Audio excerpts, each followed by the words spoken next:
this is pretty much a video, a review on the Switch.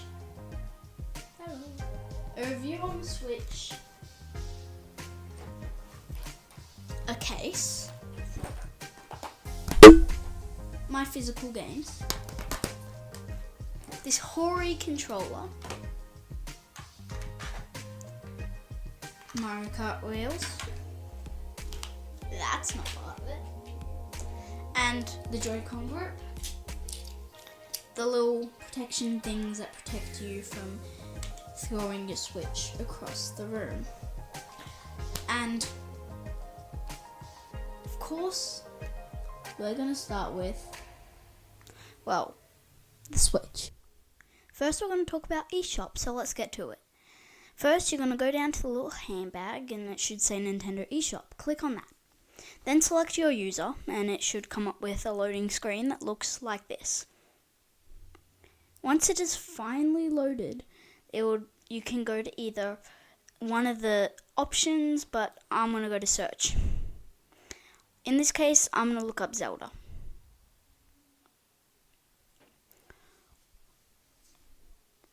Once you've looked up the game you want, select which exact game you want. In this case, I'm doing Breath of the Wild. Go proceed to purchase. If you want, you can use your coins, and that gives you either, depends how much, your discount. And you can see here, it's about $4.42. See, you can tell that there is a discount. And you can either select from credit card, which it'll ask you to deposit money if it's connected. Then if you've got a gift card, you've obviously got to put a PIN in, and PayPal, you've got to link it and send an email to the app. And that's pretty much it for Nintendo eShop. And so pretty much you can go back onto your home screen and then it will be loading like these two games here. It's actually perfect. It's great to buy games, especially when we're here in quarantine. So that's pretty much it about the eShop, and let's get back to the video. Now we're going to be giving this a good hard go. We're going to be trying it like this, and definitely want to have steam motions on. I will try not to use that as much as possible, but I am very used to that. And we are going to try like this. As you can tell here, this is where I did have the steering wheel on, and it was actually very hard to control turning, and once again buttons weren't responsive. As you can see in this video, I was trying pretty hard. I ended up coming third, which isn't my highest score, but I ended up trying just the normal Joy-Con without the steering wheel. The buttons were way more responsive, and as you can see, I had, better at getting good scores and, getting to the top of the leaderboard, and I did end up in first place. As you could tell, this worked worse than the normal Joy-Con. Maybe if you're an adult, it'll be better with the buttons, but if you're a kid that doesn't really need bigger buttons and you want it to be more responsive and a bit less, if you do that, it will turn all the way. I think you should just not bother buying these. The next day. Next, I'm going to show you a nice and cool way to find your lost Joy-Cons. Here you can see I'm going down to the little Joy-Con. It should say controllers, click on that. Then go down to search for controllers, and then go on to whichever controller you need to find, and it should vibrate your controller. Here you shall see a demonstration. I'll just give you a moment to be able to hear that. As you can tell here, you can also hear it very well other than just vibration, so it is easier to find when in between couches and places where you won't be feeling it. Next we're going to be having a look at this controller. I believe it is by Nintendo Switch brand. I just said controller, it's a case. I don't think you wouldn't know that, but we're gonna have a look at this case, well, so-called the set with everything in it, and we're gonna be having a look at it. So, yeah. As you can see here, it's a nice Mario case. Comes with this to wipe your screen up, and it also comes with these Joy-Con grips that go on, well, your Joy-Cons. A bad thing about the Joy-Con grips is they stick up, and when you have the Nintendo in the case, you can see that the Joy-Cons actually make the flaps stick up and the case is just all over the place. But all in all, it's great. I was editing and I forgot to mention, right, that the case here, if I take the switch out of it, has this pocket here, and well, a lot of people just do this, but it's mainly meant for sticking your cables into. So just had to say that while I was editing. The microphone's not actually on, so it doesn't really matter. And a lot of people, not a lot of people, but a lot of people would ask me, trust me, especially people I know would ask me, how do you make it swing without hearing it and swing back? Let me show you.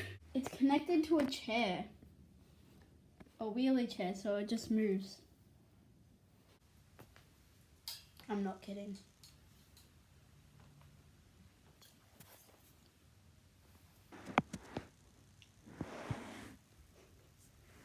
Just pull it by the wire. Back at ya. Move it there. Let's get back to the video. Now we are going to have a look at these. Now they are different, but we are going to be comparing them in pros and cons, see what makes which one better, see what makes which one worse. I have a great feeling the Hori brand one will be better. Hori is actually the brand name. Just letting that out there. I will try and put the closest thing in the link in the description because I've had this for ages, but I will try and look it up. This comes with your Switch, so you've got it. Listen, if you want me to put these in the link in the description, sure. But still, they're horrible. I don't know the exact brand for this, but I will try and find it. If I can't, I got it from JB Hi-Fi Australia. So,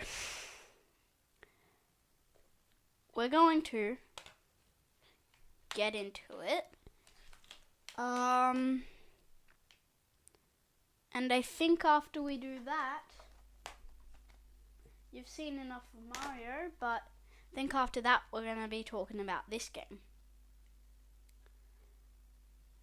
Actually, I've got a great idea. We're going to review all three in one. We're going to be playing this game with these controllers. We're going to review the game and then the controls. Boom. That's how you multitask, baby. First, let's talk about the Joy-Con grip. It's perfect. It's easy to reach buttons, except it's got not actually a good grip and it's very, very slippery. But yeah, except for that, it's actually pretty nice. As you can see here, I struggled a bit with keeping it in my hands. But this clip here, I used the Hori controller. This is perfect for my hands, except it's a bit hard to reach some buttons and sticks in the middle, but that it was still perfect. The game itself was great. It was perfect to play on, and it's like it bring back memories for me on the DS. I ended up trying to make my own. It was pretty fun, except you gotta just remember you're kinda actually just gotta make sure that it works out and you actually live. I didn't do that. Okay, now I'm going to be giving suggestions to you guys of what video you may want next, and you guys can tell me in the comments which one you like better, and I'm gonna see which one everyone likes better. But first, I want to say room tour. It's pretty messy right now. I know because I've been filming. And everything from the switches on the floor and stuff. I can do a bunch of my dad's PlayStation 3 stuff, and we can have a go on that, and I'll review it all. Or I can do all my review all of the Wii games I've got. I haven't even played some of those games, so it's actually pretty nice to show, and Wii products actually. Kind of like what I did for this video, but well, the Wii.